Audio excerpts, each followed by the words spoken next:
Hey guys, it's Maddie, and today we are bringing you big questions about big rigs, where we will answer some of the biggest, most burning questions about all types of trucks, as well as the industry in general. In today's episode, we will be walking you through the different weight regulations worldwide. Let's jump right in.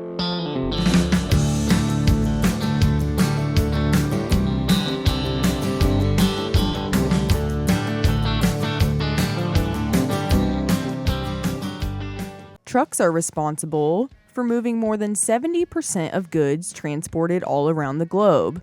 Because of that, many strict rules and regulations have been put into place that drivers must follow in order to allow them to haul such heavy, large loads. Most of these road rules are in regard to the truck's overall gross weight, including the tractor itself, tare weight, plus the weight of its cargo. With that being said, there isn't just one simple and easy formula for weight that applies worldwide, but instead, many varying regulatory policies put in place across the planet dependent on where you're driving. Starting in the US all the way back in 1913, the first truck weight limits were enacted by 4 states, ranging from 18,000 pounds in Maine to 28,000 pounds in Massachusetts. These weight-limiting laws were put into effect in an effort to protect the Earth from further damage done by the newly found method of transportation, trucking. 20 years later, by 1933, all states had some sort of weight regulations for trucks. And eventually, by 1956, the Federal Aid Highway Act would institute the first federal truck weight regulatory laws and also authorize the construction of the interstate highway system. Throughout the late 1950s, the American Association of State Highway and Transportation Officials, or AASHTO for short, would conduct a series of extensive field tests for roads and bridges in order to determine how traffic, trucks specifically, contributed to the destruction and deterioration of infrastructure. After tons of testing and trials, in 1964, AASHTO introduced the idea of a bridge formula to Congress to use instead of the current gross weight limits, which at the time did not include any limitations on length. Also referred to as Formula B, this mathematical equation says that W, the maximum weight in pounds that can be carried on a group of 2 or more axles to the nearest 500 pounds, is equal to 500 times Ln over n minus 1 plus 12n plus 36, where L equals the spacing in feet between the outer axles of any 2 or more consecutive axles, and n equals the number of axles being considered. This formula takes not only weight itself into account, but also how evenly distributed the weight is amongst its axles, making for more proportionate and safe truck travel. Finally, after careful consideration by Congress, by the mid-70s, the Federal Aid Highway Act amendments of 1974 officially enacted the new regulatory weight rules into law.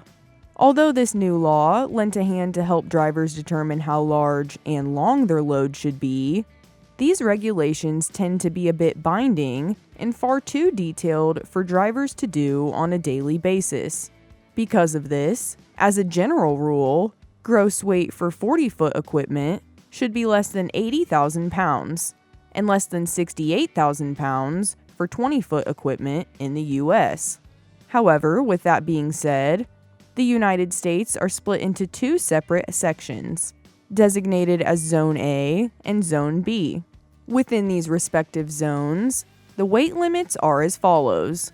Zone A dry van/dry cargoes, high cubes, open tops, and flat racks can carry 44,000 pounds with a 40-foot truck or a 20-foot truck with a triaxle, and 38,000 pounds for a 20-foot truck without a triaxle, while refrigerated reefer rigs within Zone A can carry 41,000 pounds with a 40-foot truck, 40,000 pounds with a 20-foot triaxle truck, and 34,000 pounds with a 20-foot non-triaxle truck. Zone B, on the other hand, has the option for overweight permits, which allows a bit more wiggle room with overall weights. For instance, dry van/dry cargos, high cubes, open tops, and flat racks can carry 44,000 pounds with a 40-foot truck and 51,000 pounds with a 40-foot truck and special permits. 20-foot triaxle trucks within Zone B can carry 44,000 pounds without a permit and 46,000 pounds with a permit, while 20-foot non-triaxle trucks within Zone B can carry 38,000 pounds total. When it comes to reefers in Zone B, 40-foot trucks are allowed loads as large as 41,000 pounds without a permit and 43,000 pounds with a permit, whereas 20-foot triaxles can carry 40,000 pounds without a permit and 41,000 pounds with a permit, and 20-foot non-triaxles can carry 34,000 pounds. The larger grouping, Zone A, includes the majority of states like Arizona, Iowa, Nebraska, Oregon, Arkansas, Kansas, Nevada, Rhode Island, California, Kentucky, New Hampshire, South Dakota, North Dakota, Colorado, Maine, New Jersey, Texas, Connecticut, Massachusetts, New Mexico, Utah, Michigan, New York, Vermont, Idaho, Minnesota, Washington, Illinois, Indiana, Ohio, Missouri, Wisconsin, Montana, Oklahoma, West Virginia, Wyoming, and last but not least, the District of Columbia. Whereas the smaller Zone B includes the following states: Alabama, Maryland, Tennessee, Delaware, Mississippi, Virginia, Florida, North Carolina, South Carolina, Georgia, Pennsylvania, and Louisiana. However, even within those specific zones, there are still some exceptions in certain states. With that being said, each individual state also has their own set of exclusive rules and regulations that allow for additional exemptions to be executed. For example, on really rare occasions in the United States, you might even see two-trailer rigs called road trains, turnpike trains, or long combination vehicles, which opens up another whole can of worms as well. Speaking of which, moving on outside of the US, other continents and countries have continued to follow in the footsteps of regulation, despite doing so in a different way that best suits their own specific transport needs.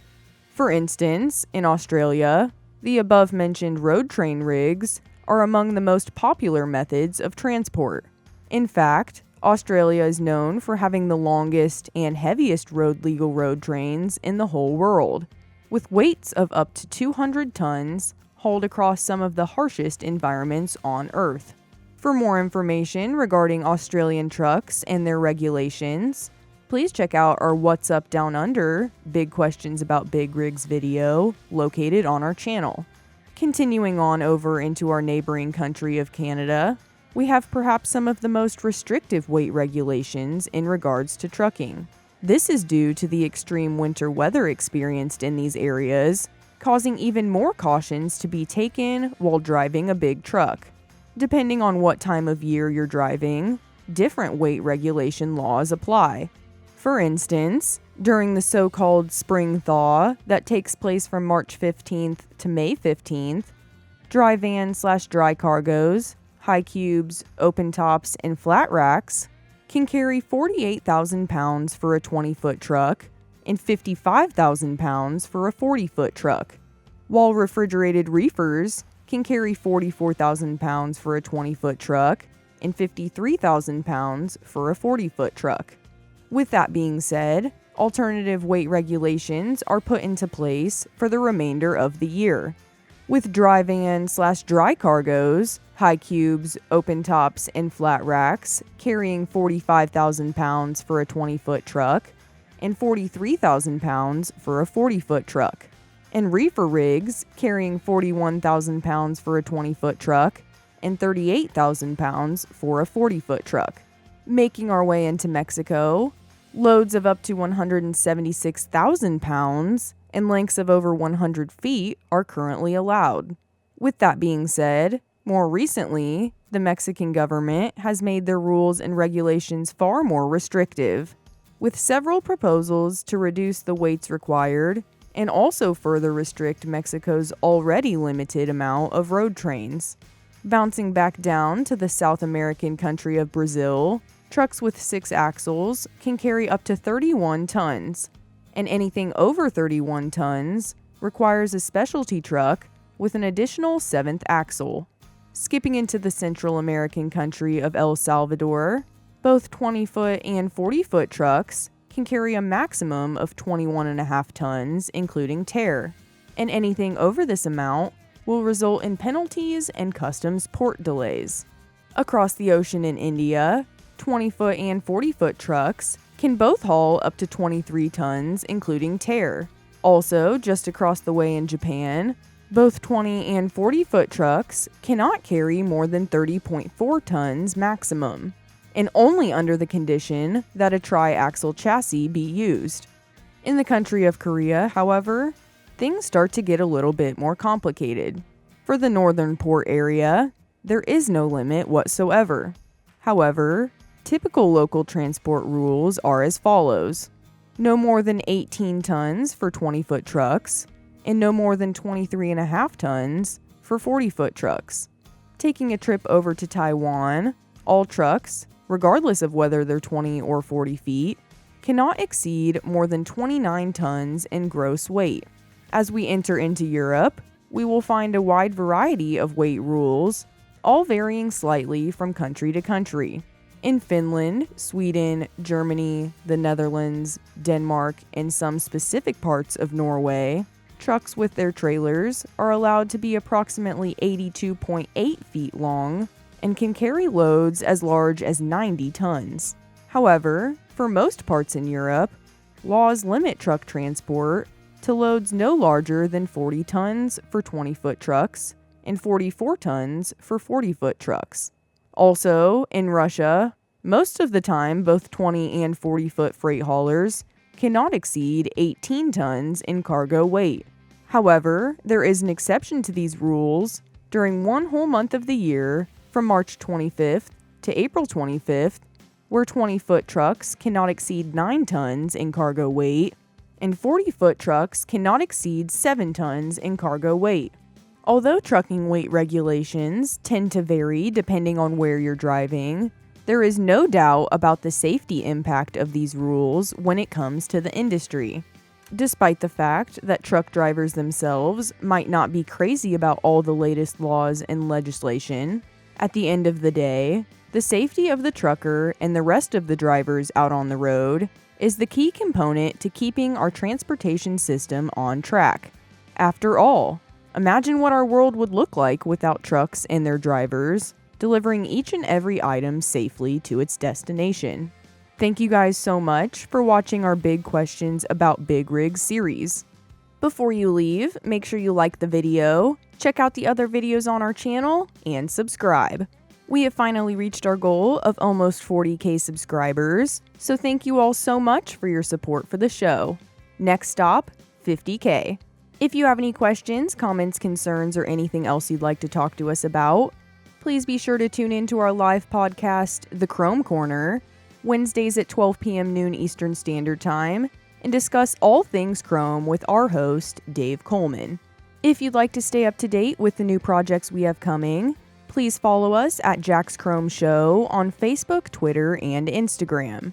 Be sure to buy your Big Rig the best Chrome for your home, 12 days of Chrome sales, on our website at jackschromeshop.com. Thanks for watching, and remember folks, if your rig don't shine, you don't know Jack.